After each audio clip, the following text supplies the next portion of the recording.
Hey, welcome to this podcast. It's going to be a pretty quick one today. Today's topic for discussion is going to be systems, and more specifically, it's going to be systems of domination and systems of partnership. So, what comes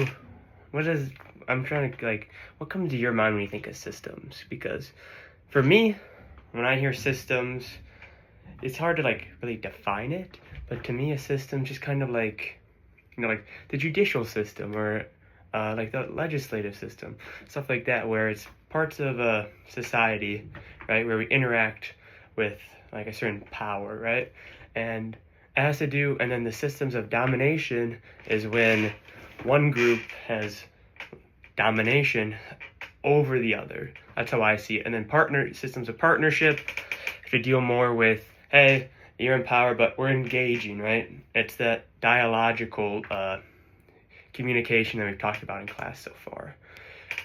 And one of the readings that talks about this really well is from the stuff we've talked about, is the one about the chalice and the blade. So this one is by the last name Eisler. I don't think it says the first name.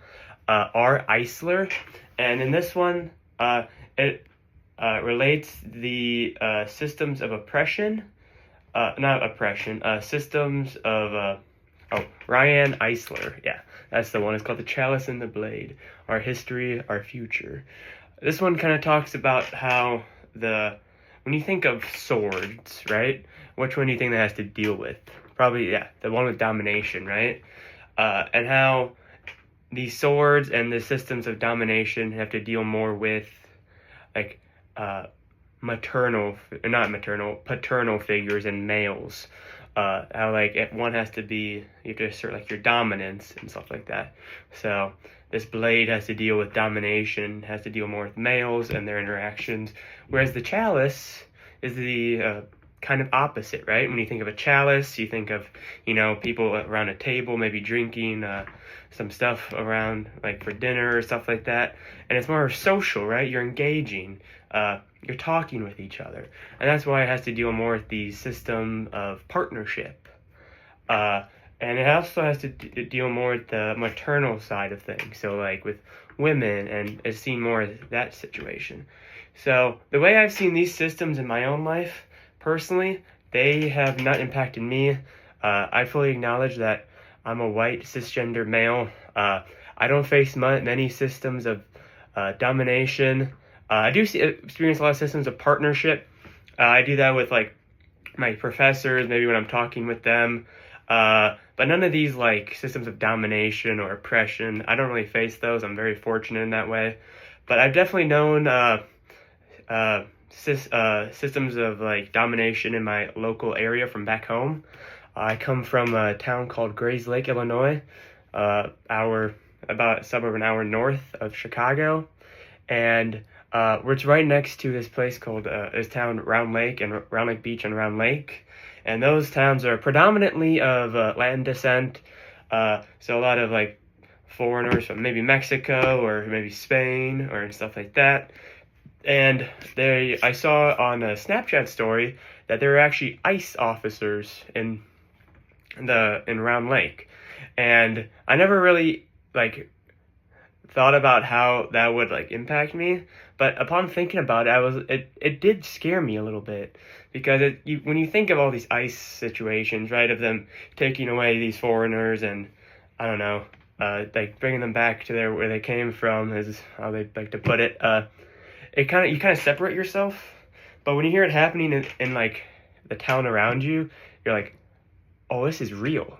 And that's how I felt. It didn't personally affect me, my family or anyone that I know, but I could definitely see it definitely impacted me in that I saw it happening in my community. And also this lastly about movements, we had a really good thing from, let's see the name here, by Srilatha Bhattiwali. She talks about movements and how important they are to great change. So Typically, how those relate to systems of domination and systems of partnership, it really emphasizes the counteracting of these power structures.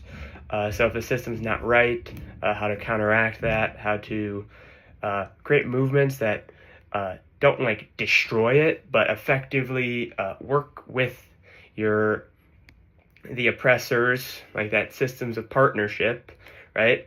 And talk with them and create change. So that can come in the form of, hey, you'd like talk to a local official or your local village. That can come in the form many different ways. Some movements I've definitely seen in my personal lifetime is definitely the Black Lives Matter movement. Right around 2020, that was a big thing.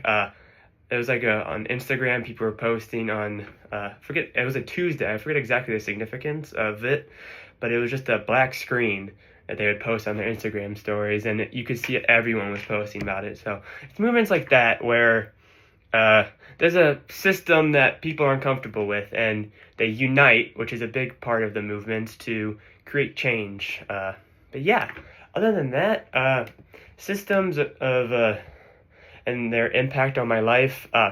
They don't personally impact me very much, like I said before. I'm very fortunate. I know everyone's not fortunate, but I do think it's important that if I'm in a position where they don't impact me, that I acknowledge their existence. Because if you're not being oppressed, it's oftentimes hard to ignore what's not going on. And for everyone out there, all my listeners, make sure if you notice things around you that don't seem right, or you see systems of domination, maybe create some movement and inspire some change and unite with the people around you and try to create that change. But yeah, that's going to do it for this episode. Went a little bit longer than expected, but never a bad thing. And yeah, have a good one.